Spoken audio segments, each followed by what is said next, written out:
Hey everybody, welcome back to the channel. Snake Doc here. Today I thought I would do a video on Wonder Nines.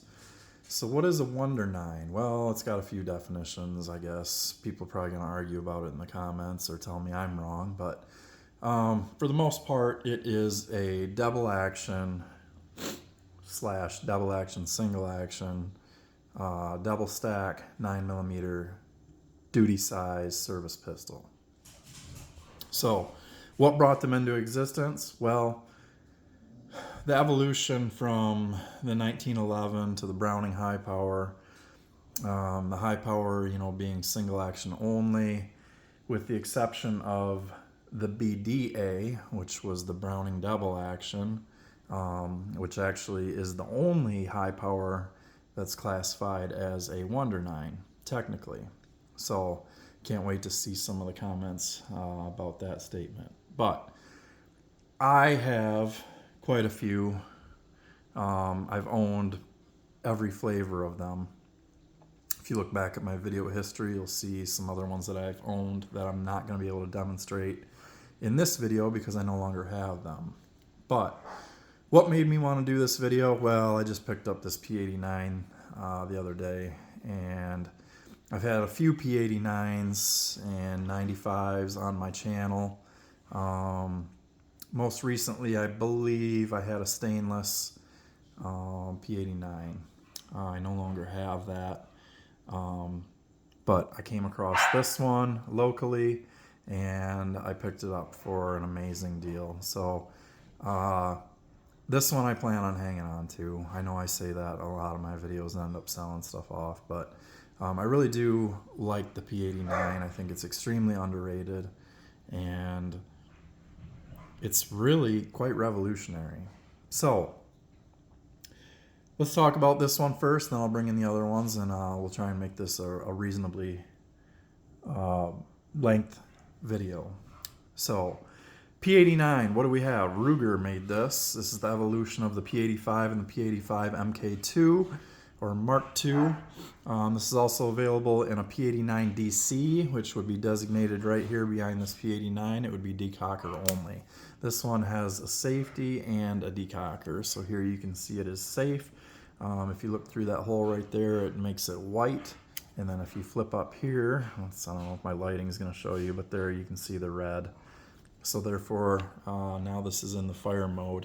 So aluminum frame. Everything about this gun, or the two main components I will say, is their cast. So Ruger is known for their investment casting, and they were revolutionary in some of the things that they did with their metallurgy. So what they did is they designed this pistol for duty use, and actually the 85 was entered into the XM10 trials.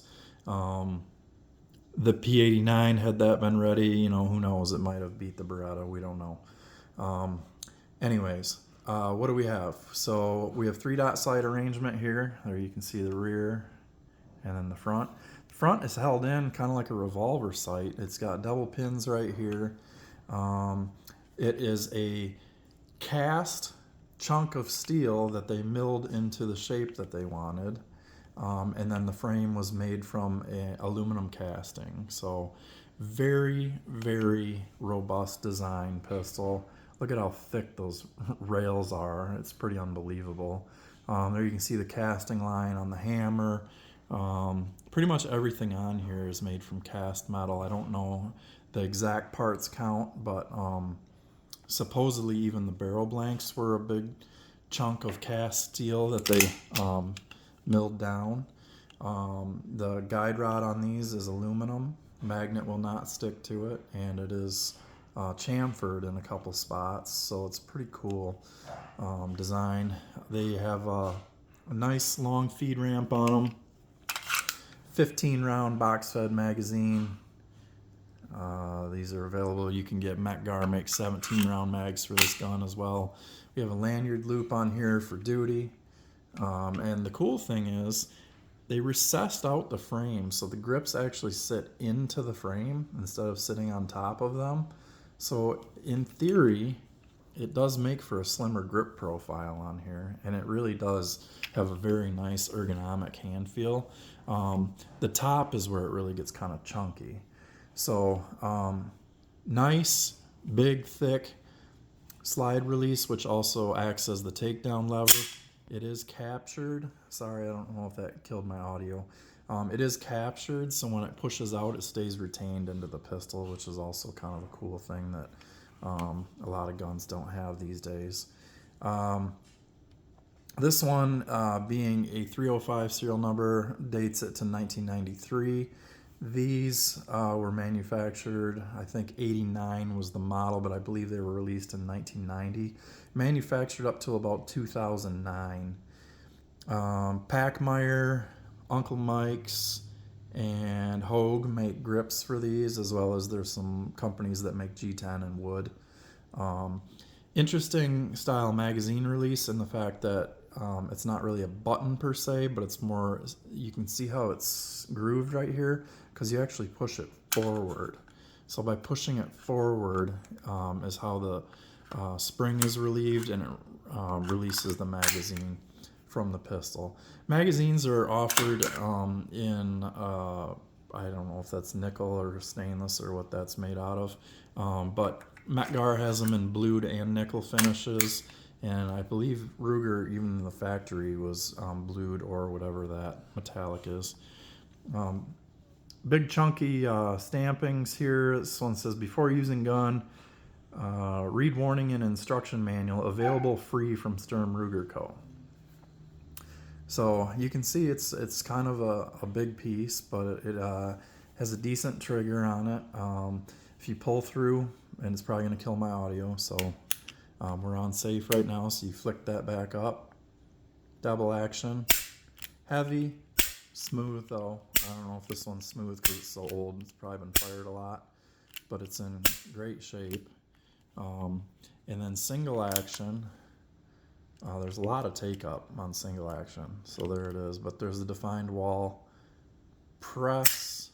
Good brake. There is no over travel. I heard somebody talking about putting an over travel stop on here, but I can't get any over travel beyond the brake. So I don't know exactly what they're referring to, or maybe their model, something was wrong with it, but there is no over travel on here. So that is the P89. Let's bring in our next competitor here. Let's go Sig Sauer P226. This one happens to have a nickel slide on it. And but this is still one of the first ones, as you can tell that this is a folded steel slide, and it does have the breech block right there that is pinned into the slide. Later on, when these were built and beefed up for 40 cal, these went to a stainless steel, full stainless steel upper instead of a carbon steel, and the whole slide was machined from a piece of billet. This one has I-dot sights or stack-the-dot sights. Most that you'll see will either have night sights or 3-dot sight arrangement. These are stack-the-dot or whatever you want to call it, dot the eye. Aluminum lower, not cast, and this is hard anodized. Very long slide rails on it. They're about the full length of the pistol, which is kind of cool. Decocker. There is no manual safety. The interesting thing on all these pistols, if you think about it, the only one, and I'll show you that one in a little bit, that really allowed you to run cocked and locked was, well, I guess the Jericho 941, if you want to call that one, depending on the version that you got. But the Taurus PT92 stayed with cocked and locked and decocker, or at first just cocked and locked, for a very long time. The rest of them you can kind of see when you think about like the ones with the slide operated control, like the Beretta, even the Ruger. There's no way to run it cocked and locked, so it's a hammer drop safety on them. Same thing on this. There's no safety per se, so there is no safe mode that will deactivate the trigger, but this decocker lever right here will put it into double action mode. Slide release is way back on these, which is different. A lot of people get controls mixed up if they've been shooting traditional style pistol for a long time and then they pick this up. They'll hit this and be like, why isn't the slide going down? Well, it's because it's this lever back here. Takedown lever is a swing action on this. It stays in place. It just stays tight to the frame. Magazine release, not ambidextrous. That's one of the things that the Ruger had going for it. The Ruger, let's bring that back in right here. The Ruger is ambidextrous as far as the magazine release and the safety, but not the slide release. So you could power stroke it if you were a lefty. This has G10 grips on it, aftermarket. You see we got some front serrations right here. The rear is the grip. The grip comes around, contains it. Beyond, there's a hammer spring inside there, obviously. There's a couple different trigger options on the SIG. This is the regular style trigger. There's one called a short reach trigger. It makes the trigger look a lot skinnier, and basically that just reduces the reach from the back strap to here. Later on versions, they came up with the E² grip, or the E2 grip, and that was a one-piece grip that snapped in and did not have screws that held it in place. This G10 grip kind of mimics the original P226 offering. Later on, they went to kind of it's like a smoother texture almost, and then it said, I had the 226 logo right here. But P226, as we know, was adopted by the U.S. military and issued to special forces, including U.S. Navy SEALs. They used it for a long time, and then eventually became the MK25. The MK25 had some stuff done to the internals to make it more waterproof, corrosion resistant, and then I added a SIG style rail. It wasn't a true 1913. I'm sorry, the MK25 might have a true 1913 rail on it, whereas the SIG rail kind of has a curvature to it. Double action trigger on this. They're okay. A lot of people like them. I like how smooth they are, but I hate if you watch the hammer, it bounces. So it hits and then it bounces back. So it has a kind of a springy feel to it. Don't really care for the double action on SIGs. And then single action is there's take up. So less take up than the Ruger.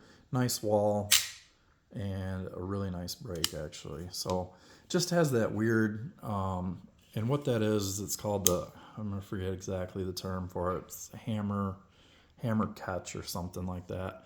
But basically it keeps the hammer off the face of the firing pin. So it is drop safe, as well as having internal drop safeties on here.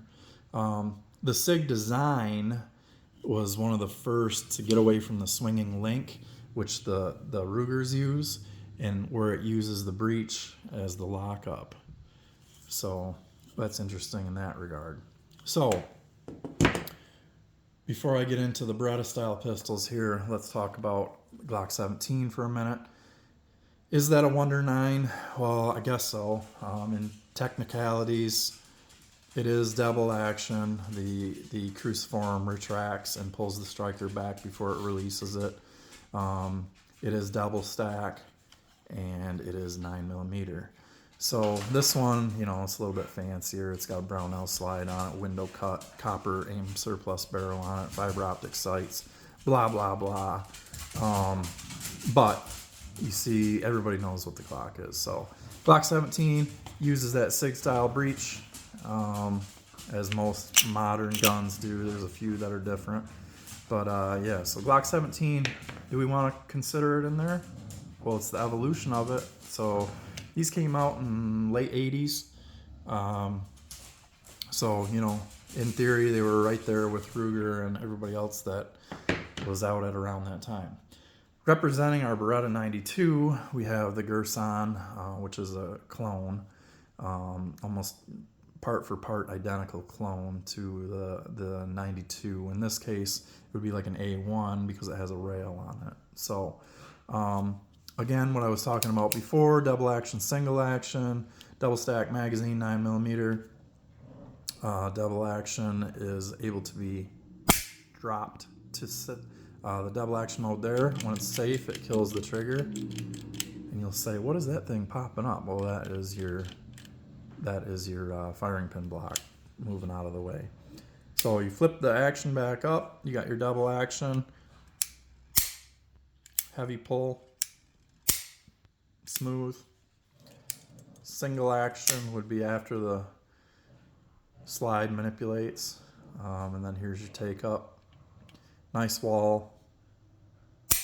Great brake. This gun's brand new unfired, so it's not quite as nice as some of the other ones, especially that double action is really heavy on there. And then you can see serrations on the back. The Girsanda's a little bit different. They do finger grooves instead of a flat front strap. There's been some changes of the Beretta over the years. Like now they're 18 round mags instead of the 15 round mags. Same thing with SIG. Like I said, in the Ruger you can get 17 and 15 round.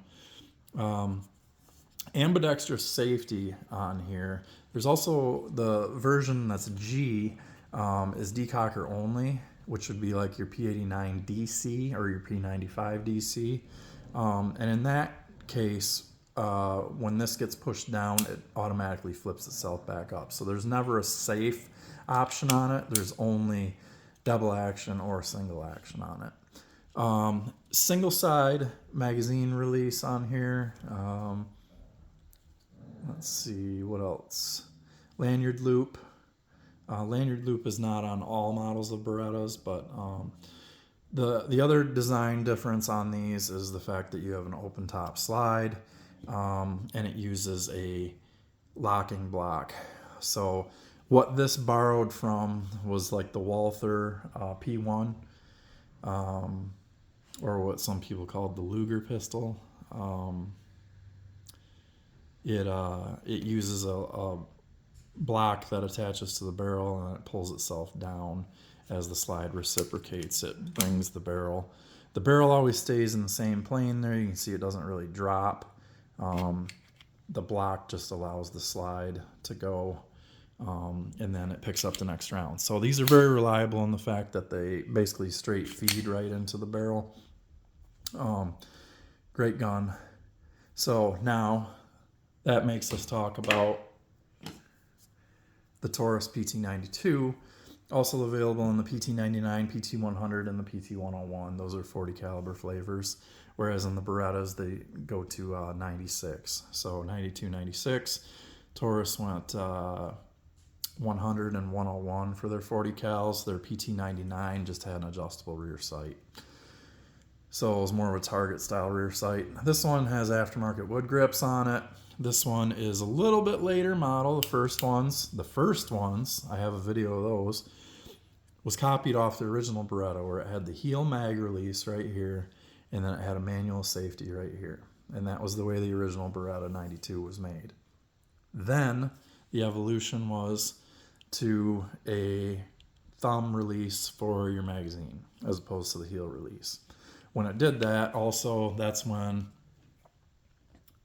the slide safety became, well, actually the 92S had the safety up here and still had the heel mag release, which I've had one of those if you watch my videos. And then the next iteration, I believe at US request, was this and this. So what Taurus did was they said, well, let's just keep it as a frame safety. That way we can run cocked and locked. So you can run this one in single action, and it's safe.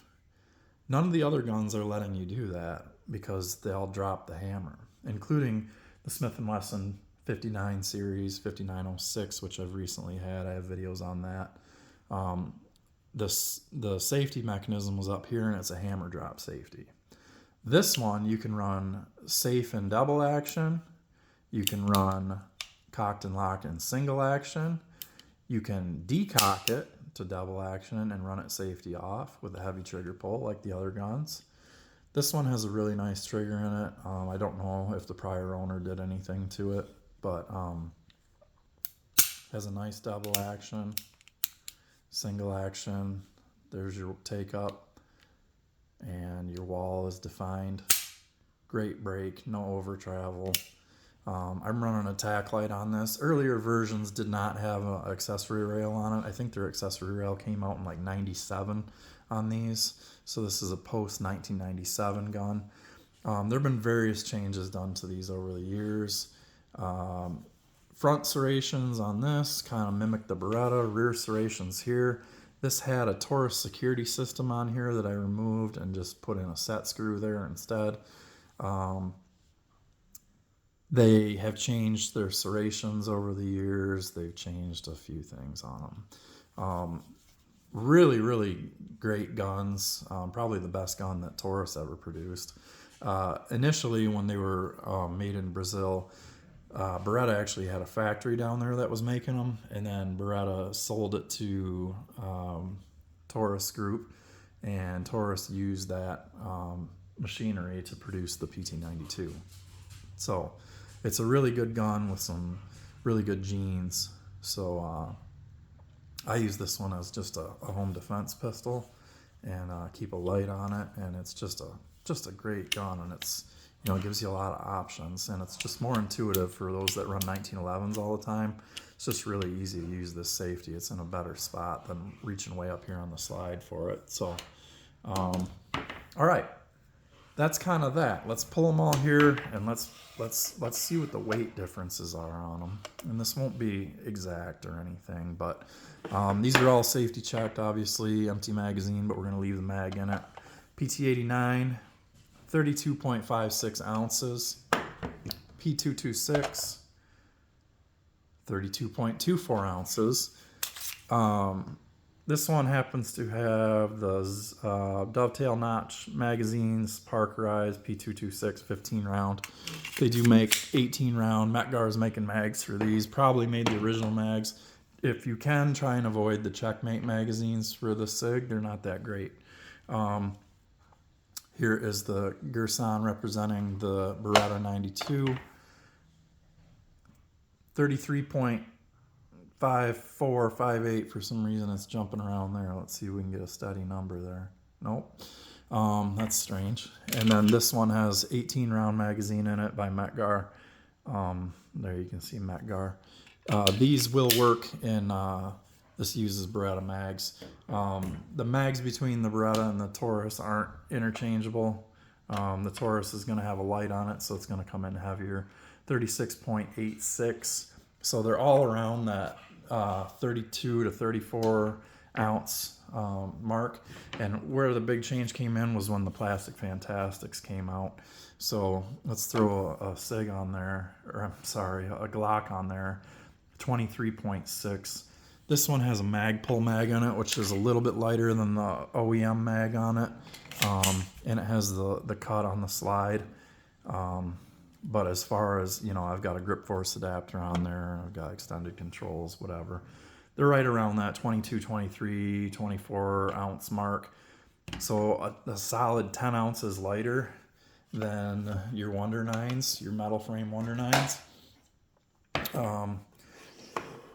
For those of you, I know I've got a couple I don't have, like the Smith & Wesson series and CZ75s. Me personally, I don't throw HK-USP in there because it really wasn't out until mid-90s.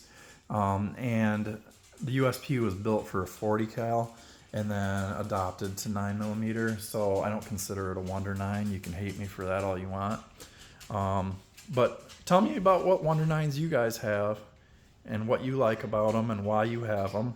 To me, these are just outstanding pistols for range fun, home defense. There's just so many uses. You can conceal carry a Glock 17 quite frequently. Conceal carry a SIG P226 once in a while. And yeah, sorry, I just had a phone call pop up. I had to see what it said to me. So anyways, thank you guys for watching. Always shoot safe, and can't wait to read some of the comments that come in on this one. Thank you guys. Merry Christmas.